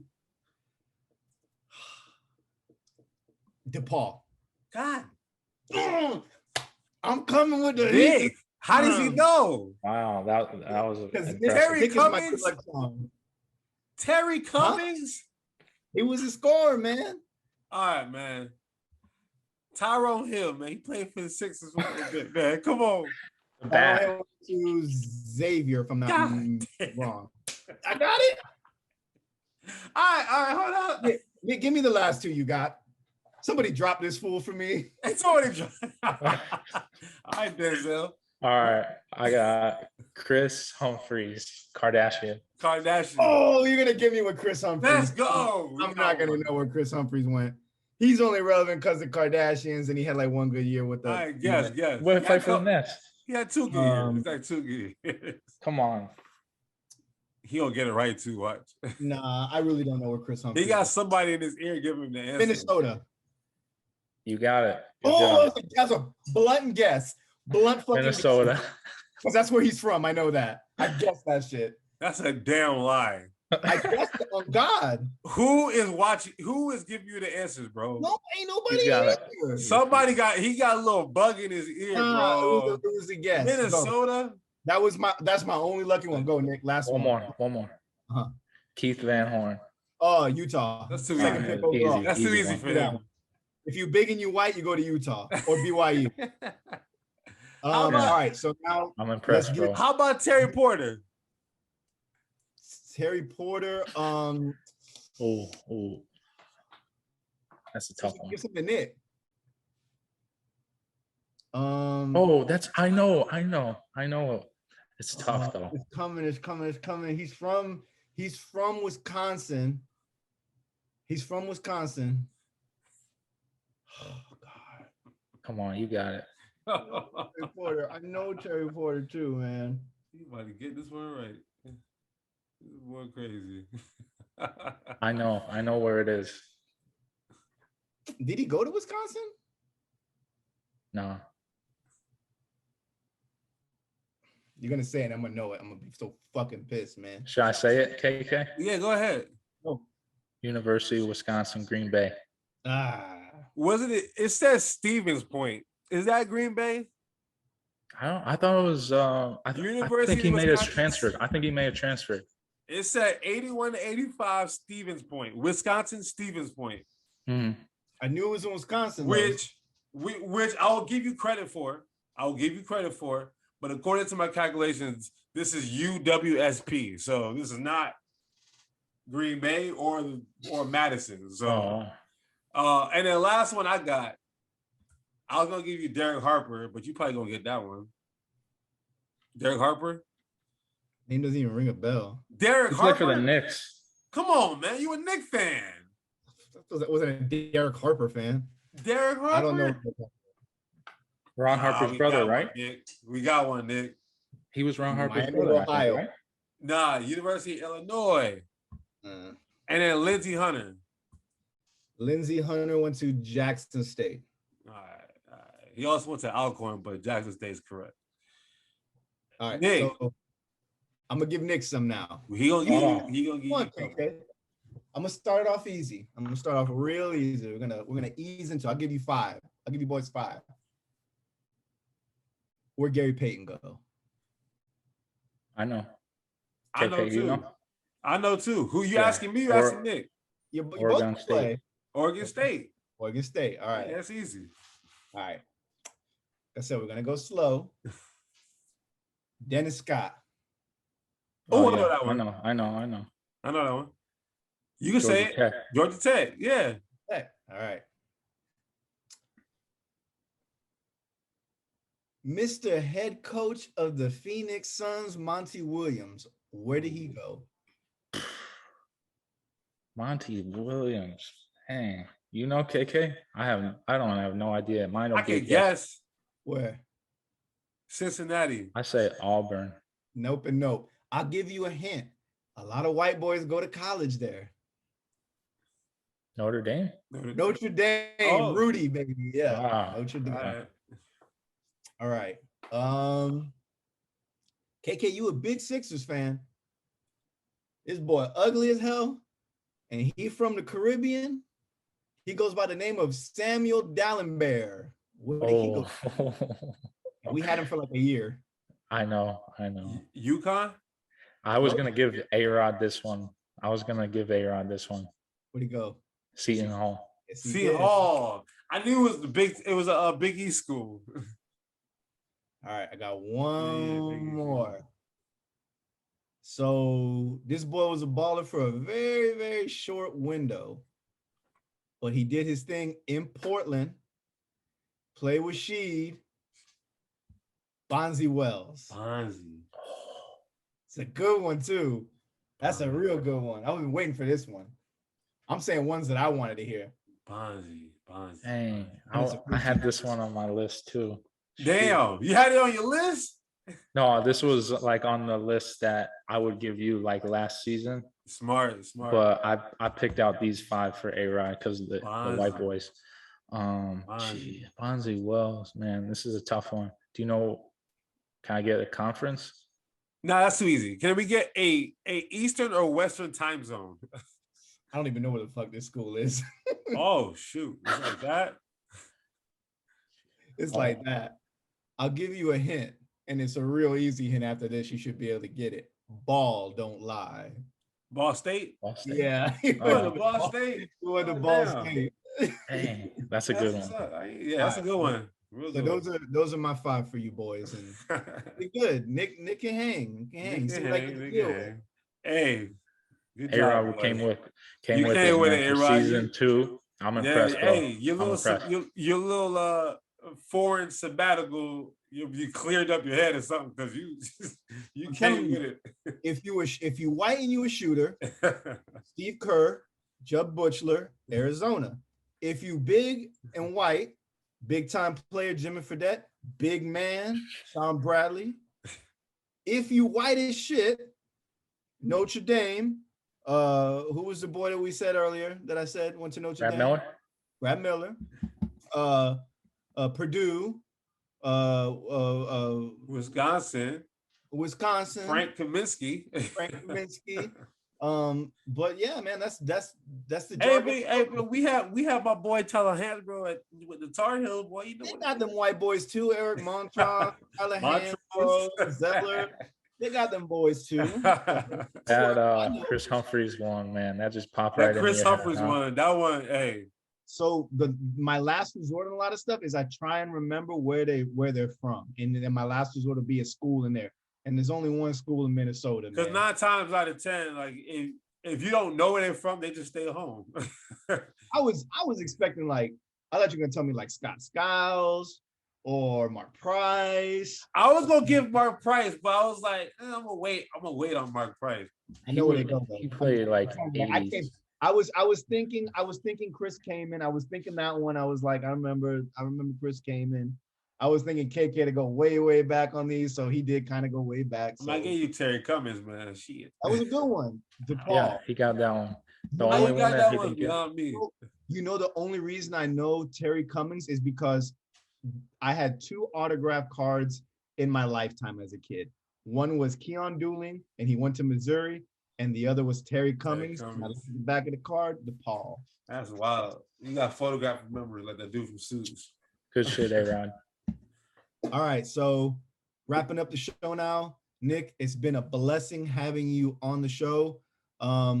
Let people know about you, where they can follow you at on Instagram, Facebook, if you want followers. I mean, we got a little conjuring going here, so just plug them in. Let them know about you.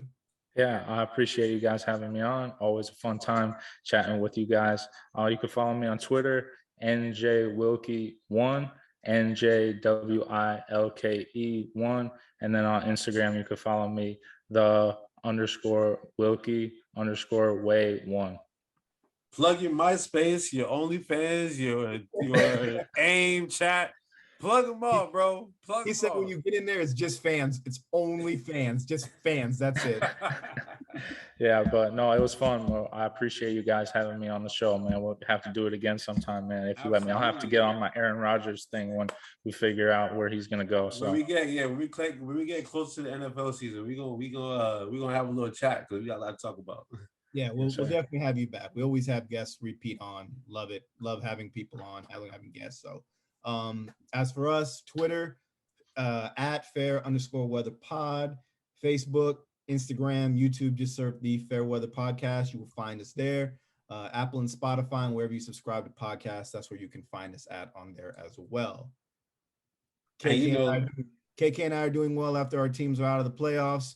The NBA season to me is very boring now. Go Chris Paul. That's all I can say. Go Chris Paul and Devin Booker and everybody, but no, I'm not mad at nobody no more. Hey, go good basketball. The Euros is good. Wimbledon is good. Go Bolts because the Lightning is balling right now. Go everybody. Let's go.